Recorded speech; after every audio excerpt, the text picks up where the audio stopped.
Gravando. Boa noite, meu nome é Leônidas Mendes Filho, sou da equipe de redação do canal 2n.com.br. Estamos mais uma vez aqui em épocas de coronavírus e pandemia de coronavírus. Nesse momento que estou falando com vocês, segundo o site da Universidade Johns Hopkins dos Estados Unidos da América, o mundo tem 782.365 infectados, com 37.582 mortos confirmados pelo coronavírus. Os Estados Unidos estão, nesse momento, encabeçando a lista da tragédia, com 161.807 infectados. O Brasil está na 18ª posição, com 4.579 infectados e 159 mortes confirmadas e 4 por serem confirmadas, já que o teste não saíram ainda. Como estou falando de Campina Grande, na Paraíba, felizmente, Campina Grande ainda não teve nenhum caso confirmado, nem de corona e nem de mortes, embora a Paraíba já tenha contribuído nesses dados, com pelo menos 16 casos confirmados e 2 mortes suspeitas ainda por confirmar por conta das dificuldades do teste. Como a gente pode ver, quem está aí nos acompanhando deve estar reparando o crescimento da epidemia é assombroso, ele se espalha exponencialmente. Como grande parte do Brasil, aqui na Paraíba, estamos submetidos ao isolamento social. Se posso falar a partir da experiência da minha casa, da minha família, nós saímos de casa o mínimo que podemos. Como temos uma criança, ele está há 10 dias praticamente sem sair de casa. Aqui a gente faz atividades para ele estudar, a gente estabeleceu pequenos horários de estudo para manter ele consciente de que não se trata de férias, se trata de uma pandemia e todos estão sob risco. E assim, a experiência aqui da Paraíba deve ser um modelo, e eu vou me permitir aos meus companheiros de bancada para um relato rápido e em seguida a gente ouve todos. A Paraíba foi um dos primeiros estados a adotar a política de isolamento social. Os serviços públicos, em se tirando os emergenciais, todos foram suspensos. As escolas, universidades públicas e privadas estão com suas atividades paralisadas. Nas principais cidades, como o governo estadual tem uma grande inserção, quase todas adotaram, num grau maior ou menor, essas políticas, pelo menos do ponto de vista institucional, do ponto de vista oficial. Nos maiores centros, que é a João Pessoa e as cidades conurbadas a elas, a chamada região metropolitana de João Pessoa, a situação é basicamente a mesma, lembrando que é uma cidade grande, com muitas comunidades vivendo, muitas comunidades precárias, é mais difícil o controle do Estado sobre essas comunidades, mas até onde temos notícias, está sendo feito com relativo êxito. Da minha experiência de Campina Grande, aqui, desde os primeiros dias, hoje é o 10º dia completo de quarentena, de isolamento social. O comércio está praticamente todo fechado, em se tirando farmácias, que estão autorizados a um funcionamento de horários especiais, postos de gasolina também em horários especiais, os serviços de bancos, dos chamados atendimento, autoatendimento, estão abertos, mas também sob determinadas condições. A maior parte dos bancários estão trabalhando em home office, né, como se chama, trabalhando a partir de casa, e, em geral, o autoatendimento. E soubemos aqui que a Secretaria de Desenvolvimento Econômico da cidade elaborou um plano para uma provável flexibilização, mas antes dela será avaliado todo o quadro clínico, o quadro estatístico, o quadro sanitário, sexta-feira, às 15 horas, para só então tomar essa decisão de uma gradativa flexibilização. A decisão foi anunciada pelas as autoridades de saúde do município, que não se fará de todo, será feito gradativamente, em horários e condições especiais, determinados setores, e só depois de uma avaliação ampla de toda a quarentena, talvez lá pela véspera da Semana Santa ou a posteriori, é que os chamados centros de comércio fechado, que comumente nós chamamos de shopping centers, ou centros comerciais maiores ou menores, é que serão autorizados ao funcionamento. Foi divulgado agora de tarde, ainda está por ser avaliado, mas, acima de tudo, o quadro é esse. Se houver, será uma flexibilização gradativa. Pelas notícias que acompanhamos aqui em blogs, sites de notícia, há duas coisas ainda a ser considerado. Nas cidades menores, a população tem sido mais recalcitrante ao isolamento social, principalmente as pessoas que têm uma opção religiosa, que querem frequentar seus cultos. A gente tem notícias que têm sido realizados com menos pessoa, mas tem sido. Ouvimos também, oficial, todas as cidades que têm tradições de festas juninas, inclusive onde eu moro, Campina Grande, foram adiadas as festas para o mês de outubro ou para mais adiante. Todas, nenhum. E, para nossa tristeza, o Festival de Inverno de Campina Grande, um dos mais tradicionais de todo o Nordeste, foi suspenso. Nós ficamos tristes, porque misturou uma série de problemas administrativos, financeiros, e também porque, pelo menos na nossa opinião, já havia uma intenção de acabar com o festival. Infelizmente, eu acho que encontraram uma desculpa e lamento. Festival não? Do Festival Junino? Não, o Festival de Inverno, que é um festival que se faz na última semana de julho, primeiros dias de agosto, que é o auge do frio aqui. Por fim, uma última notícia. Nesse momento, a Secretaria de Saúde, acabou de me chegar aqui, a Secretaria Estadual de Saúde tem pedido às prefeituras, principalmente dos maiores centros, das maiores cidades da Paraíba, inclusive Campina Grande, que não flexibilize, que não aceite a flexibilização, e está recomendando, está pedindo que não faça.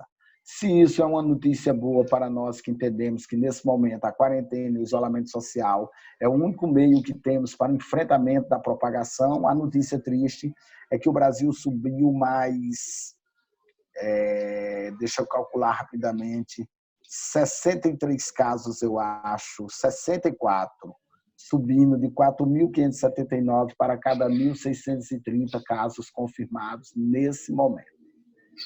Léo, em Campina Grande você falou que já tem quantos casos confirmados? Não, Campina Grande, nenhum caso confirmado até agora. Há muitos testes, porque os testes não estão sendo feitos aqui. Há muitas pessoas com suspeitas, mas nenhum caso confirmado, ainda bem.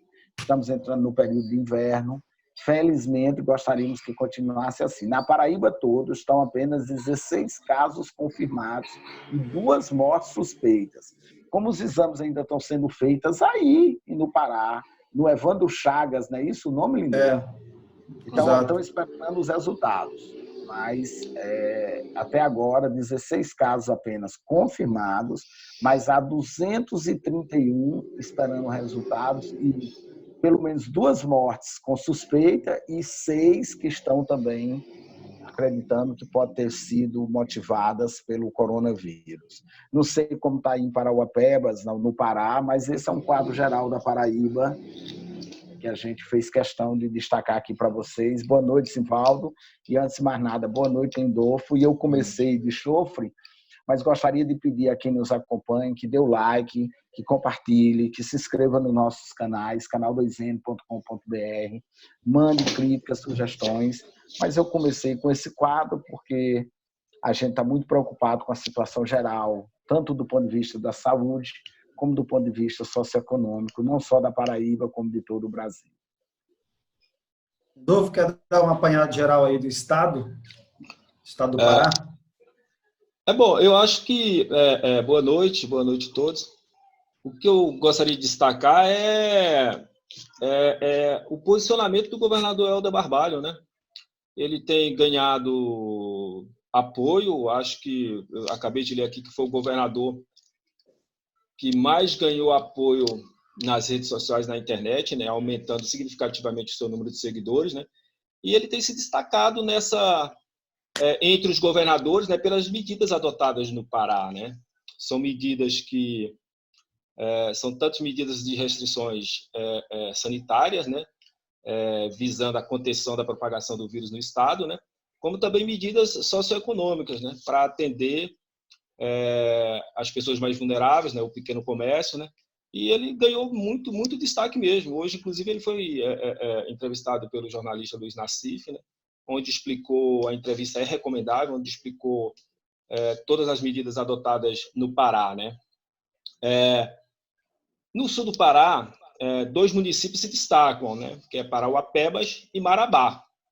E eu acho que esses 2 municípios eles são essenciais para que as medidas adotadas pelo governador tenham efeitos no interior do Pará, né? São municípios que devem engrossar bastante as estatísticas do coronavírus, né? Caso as medidas recomendadas pelo governador não sejam aplicadas nessas 2 principais cidades, né? E o que eu li hoje é bastante preocupante, né? É que os 2 prefeitos que tinham adotado decretos de isolamento social, de fechamento do comércio, né, para evitar aglomeração de pessoas, tal, de shoppings e tudo mais, esses prefeitos voltaram atrás, né, por pressões das associações comerciais do setor produtivo dessas localidades, né. O prefeito de Marabá se entende que ele não se alinhe às medidas adotadas pelo governador, né. Agora, o prefeito de Parauapebas é inadmissível a postura dele, né. Primeiro, ele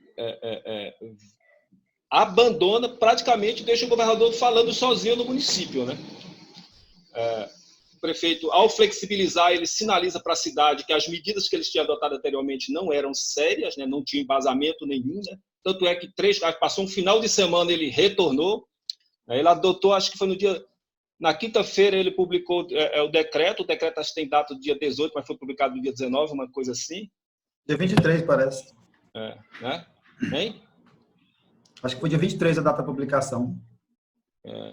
Eu segunda-feira, sei que as medidas já foram flexibilizadas, né? O que levou, inclusive, o governador, acho que a determinar que a Polícia Militar saísse fiscalizando o comércio local em Parauapebas e aplicasse as recomendações que foram adotadas pelo Estado, né? Mas, em suma, é isso, né? Não adianta nada. Não adianta nada, não. Mas fragiliza muito a posição do Helder Barbalho nessas 2 principais cidades, as posições adotadas pelo governador para o estado do Pará, e os 2 prefeitos das 2 principais cidades do sul-sudeste do Pará estejam, de alguma forma, como é que se diz, dizendo para a sua população que não é bem assim, né? E os números são muito... concordando ou não, os números não têm outra receita. O mundo todo está buscando o isolamento social, né? Estados Unidos, dentro dos principais países da Europa, né? Então, assim, não é uma questão de opinião, né? Não é uma questão de zap-zap, é uma questão técnica, científica, de medicina, de saúde pública, né? Então, de início é isso que a gente faz observar, né, acerca do combate ao coronavírus. No caso específico de Parauapebas, é até preocupante, né, Lindolfo? Porque eu tinha feito até um vídeo em que eu elogiava a iniciativa do prefeito, né? Ele fez um decreto declarando calamidade pública e restringindo uma série... Ao fim e ao cabo, ele, na verdade, implantava a quarentena no município, né?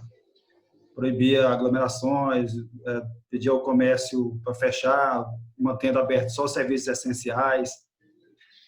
Apesar da gente numerar ali alguns probleminhas no decreto, mas, na essência, ele estava correto porque é recomendação do Ministério da Saúde, recomendação da Organização Mundial de Saúde, recomendação da Secretaria Estadual de Saúde, ou seja, recomendação de virologista, infectologista, recomendação de todo e qualquer cientista, recomendação de todo mundo, que é o isolamento social.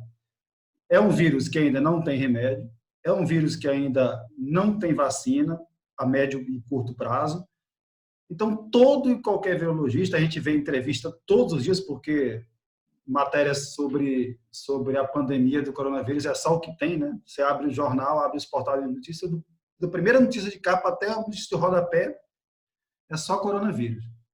E aí tem entrevista com médico, virologista, infectologista, e todos são unânimes. Não há divergência quanto a isso. Todos são unânimes.